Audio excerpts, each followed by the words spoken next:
앞서 보도에서 보셨듯이 전세 사기 피해자들 겪는 어려움은 여전합니다.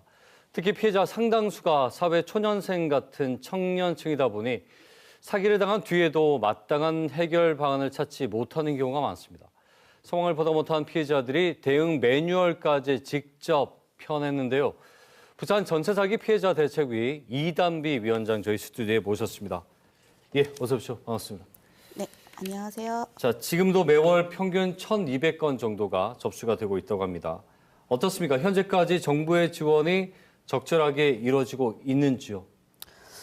현재는 전세 사기 피해자들 모두가 한 곳으로 피해 구제를 바라고 있는 마음입니다. 예. 사실상 피해자 인정을 받는다 하더라도 내게 맞는 지원책을 찾기가 참 하늘의 별따기인데요. 예. 네. 지원책 중에서 한 가지를 예를 들면은 20년 무이자 분할 상한이 있습니다. 네.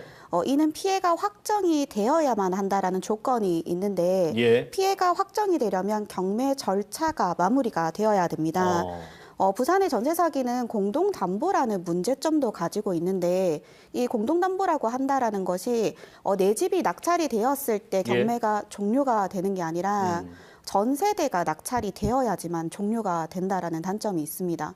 경매가 지난 다음에 네, 경매 모든 이제 묶여 있는 모든 경매가 종료가 되어야지만 종료가 된다라는 조금 단점이 있습니다. 예, 계속 말씀해 주시죠. 그러다 보니 아무래도 20년 무이자 분할 상환 신청을 신청하기가 조금 어렵다라는 게 있고요. 네, 네. 뿐만 아니라 은행에 상환을 해야 되는 금액도 있습니다. 네. 예를 들어서 보증서에 따라서 조금 달라지는데요. 피해자가 80%의 보증서를 가지고 예를 들어 한 1억 원 정도를 대출을 받았다라고 가정을 하면 8천만 원은 무이자 분할 상환 신청이 가능하지만 2천만 원은 일시금으로 상환을 해야 됩니다. 일단 그 돈이 필요하군요. 네, 맞습니다. 그러다 보니 이 금액을 가지고 있거나 혹은 추가 대출이 가능할 때에는 이 20년 무이자 분할 상환을 신청할 수가 있지만 그렇지 않은 경우에는 신청하기가 조금 어려운 경우가 많아서 회생이나 파산 쪽으로 이어지는 피해자들도 조금 많습니다. 사실은 그 얼마 된다고 생각하시는 분들도 있을 수 있지만 사실 사회 초년생들이다 보니까 그 조그만 금액도 마련되지 않는 경우가 태반이지 않습니까? 맞습니다. 아무래도 보증금 자체가 가지고 있었던 여유 자금도 모두 다 들어가 있는 상황이다 보니 그 정도 되는 큰 금액을 보유하고 있기란 쉽지가 않습니다. 피해자 인정만 되면 모든 것이 끝나는 것이다라고 생각한다면 큰 착각이군요. 네, 맞습니다. 피해 확정되는 부분까지. 네. 지금 그 다른 질문 드리기 전에 저 좀 궁금한 게 그 피해자분들이 지금 2년 정도 됐는데 그 사회 초년생들 어떻게 좀 지내고 있습니까? 지금 아무래도 너무 어려운 생활을 하고 있고요. 직장을 그만두신 분들도 있고 아무래도 정신적인 충격으로 인해서 뭐 공황 장애라든지 뭐 스트레스성 백내장이라든지 뭐 결혼을 준비하셨던 분들은 파혼을 하거나 그런 경우도 있어요. 네. 신혼부부는 아이들까지 포기를 한 경우도 많습니다. 현실적인 문제니까. 근데 그걸 어디 제대로 속 시원하게 얘기할 때도 없죠. 네, 그렇습니다. 그런 부분이 가장 큰 문제인 거고요. 지금 그 전세 사기 대응 매뉴얼을 만드셨는데 직접 만드신 거잖아요. 그 위원회에서. 이렇게 만든 이유가 있을 텐데요. 대한민국에서 사기 피해자다라는 거를 인지하고 나서부터는 사실은 도움을 청하기가 조금 쉽지가 않습니다. 이게 도움을 요청을 하면은 전세 사기 같은 경우에는 조금 더 잘 알아보고 계약을 하지 그랬냐, 왜 이런 곳에 들어갔냐, 이런 말들로 이제 상처를 받으시는 분들이 조금 많고 어디에 물어봐야 될지 모르다 보니까 좀 무작정 이제 법무사나 변호사님들을 찾아간다 하더라도 이와 같은 말들로 조금 상처를 받으시는 분들을 눈으로 좀 많이 확인을 했습니다. 그래서 이제 전세 사기 대응 매뉴얼을 공동 작업을 하면서는 내 피해를 알게 되었을 때 피해 사실을 누군가와 이제 상담을 하거나 공동으로 이제 대응을 어떻게 해야 되는지를 조금 알리고 싶어서 만들게 되었습니다. 그렇군요. 사실은 저 피해 사실을 알았을 때 당장 내가 어떻게 해야 되는지가 가장 중요하고요. 이게 지금 피해를 받고 있는 건가 인지조차 안 되는 경우들도 있습니다. 그렇지 않습니까? 맞습니다. 핵심 내용을 좀 정리해 주신다면요. 어떤 부분 좀 주의를 해야 되겠습니까? 피해를 피해를 당했을 때 가장 먼저 해야 되는 거는 피해를 당한 건물의 단톡방을 개설을 하셔야 되고요. 피해자들을 모으고 피해 사실을 조금 취합을 하셔야 됩니다. 네, 그리고 이제 지역 내에 대책위가 있는지를 조금 확인을 하시고 대책위로 이제 연락을 하거나 같은 지역이나 같은 유형의 피해자들이 만들어둔 채팅창을 활용을 해서 동일한 이제 가해자가 있는지 확인도 하고 사기 수법이나 규모 등을 파악을 해서 가해자에 대한 이제 법적 대응도 하셔야 됩니다. 그리고 지금 전국에서 일어나고 있는 만큼 정부와 국회에 대한 대책도 필요하지만은 지자체나 지방의회에 대한 도움이 필요할 때도 많습니다. 네, 그렇기 때문에 이에 대해서도 지속적으로 조금 소통을 하고 협력을 해야 됩니다. 그러니까 피해가 생겼을 때 가장 먼저 하시는 일이 이제 단톡방을 말씀하셨는데 그 이유는 현재 정확히 어떤 상황인지에 대한 파악을 하자는 거고 나와 같은 피해자가 또 있을 수도 있고 또 다른 유형의 피해자가 이 집안에서 벌어질 수 있다는 부분을 감안을 하자는 말씀이신 거죠? 네, 맞습니다. 지난해 말 검찰이 13년을 구형한 피의자에게 재판부가 15년형을 확정을 했습니다.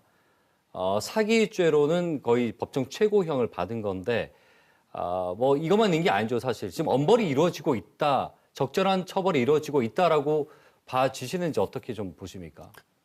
전세 사기는 경제적인 살인이다라고 생각을 합니다.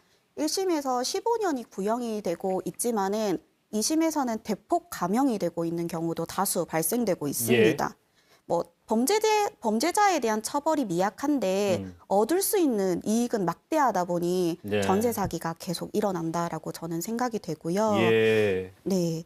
임대인 같은 경우는 벌어둔 돈으로 10년 내지는 15년 이제 징역을 살고 오면 되는 거지만은 피해자들은 임대인에게 준 이 돈을 갚기 위해서 짧게는 5년, 뭐 길게는 20년까지도 전역이 없는 삶을 이제 살아야 됩니다. 네, 직장 생활을 하면서는 사실은 아무 지장이 없었던 삶이었지만은 이 빚을 갚아내기 위해서는 퇴근 후에는 뭐 투잡, 쓰리잡은 기본이고요. 주말까지 이제 출근을 하시는 분들이 굉장히 많습니다. 네, 그러다 보니 삶의 뿌리인 이런 주거를 상대로 서민의 삶을 빼앗는 이런 파렴치한 범죄에는 정말 강력한 처벌이 이루어지는. 조금은 제가 우문을 좀 드린 것 같습니다. 법정 최고형이라 하더라도 사실상 피해자들의 그 피해는 숫자로 가늠할 수 있는 부분이 아니기 때문에요. 그 앞서 저 보도에서 보셨다시피 그 전세 사기 피해자들을 범죄단체 조직 혐의에서 뺀다는 부분, 이것이 빠졌을 때 가장 크게 차이 나는 부분은 어떤 부분입니까? 범단죄가 이제 적용이 될 경우에는 이제 곧바로 즉시 이제 그 범죄 수익이라고 해야 되나요? 이거를 보전 이제 추징을 할 수가 있습니다. 환수할 수 있다는 거죠? 네, 묶어둘 수가 있다라는 거죠. 그런데 이게 범단죄가 적용이 되지 않을 경우는 그게 조금 어렵다라는 부분이 있습니다. 이건 사실 어쩌면 가장 현실적인 부분이군요. 이게 뭐 피해자에게 무슨 죄목이 있느냐가 아니라 피해자에게 그 피해 금액을 돌려받을 수 있느냐 없느냐의 문제로 비결되는 부분이기 때문에 너무나 중요한 부분인 거죠. 지금 전세사기 특별법이 한시법으로 운영되다 보니 5월이면 종료가 되고 6월부터는 제외되는데 이 부분에 대한 대응이라든지 생각은 어떠십니까? 특별법이 종료가 되고 난 이후의 대책보다는 특별법이 연장이 되어야 된다라고 당연하다라고 이렇게 생각이 되고요. 연장이 됨과 동시에 새로운 사각지대가 없는 새로운 개정안이 만들어져야 된다라고 생각을 합니다. 이제 지원은 지원대로 이루어지면서 이제 예방이나 처벌 강화가 함께 진행이 되어야 되지만 이제 뭐 기존에 있던 피해자들은 구제가 되고 미래에 이제 새로운 피해자들은 생기지 않을 거라고 생각을 합니다. 알겠습니다. 사후 지원도 물론 중요하지만 또 이런 피해가 예방되는 것이 중요하지 않겠습니까? 정부가 여러 차원에서 홍보도 하고 많이들 알려주고 있음에도 그럼에도 앞서도 말씀드렸다시피 피해는 계속 발생하고 있습니다. 어떤 예방책이 좀 필요하다고 보여지시는지. 개인적인 생각으로는 전세 사기가 이제 발생되지 않기 위해서는 여러 가지의 연구가 있어야 되겠지만은 에스크로우 제도를 활용할 수 있는 기간을 만들어서 임차인은 이 기간에 이제 전세금을 입금을 하고 이제 임대인에게 이 기간이 임대인에게 조금 대출을 내주는 형식이거나 또 다른 투자를 통해서 전세가 만료되는 이 시점에 은행 이자만큼의 원금을 이제 그 임차인에게 돌려주는 제도가 조금 도입이 되면 적절할 것 같다라는 생각입니다. 알겠습니다. 참 오늘 모신 자리가 어렵고 힘든 자리셨을 텐데 이렇게 말씀해 주셔서 너무 감사드리고요. 하루빨리 상처가 아물고 또 피해가 회복되길 바라보겠습니다. 오늘 고맙습니다. 감사합니다. 네, 감사합니다. 자, 부산 전세 사기 피해자 대책위 이단비 위원장과 함께 얘기 나눠봤습니다.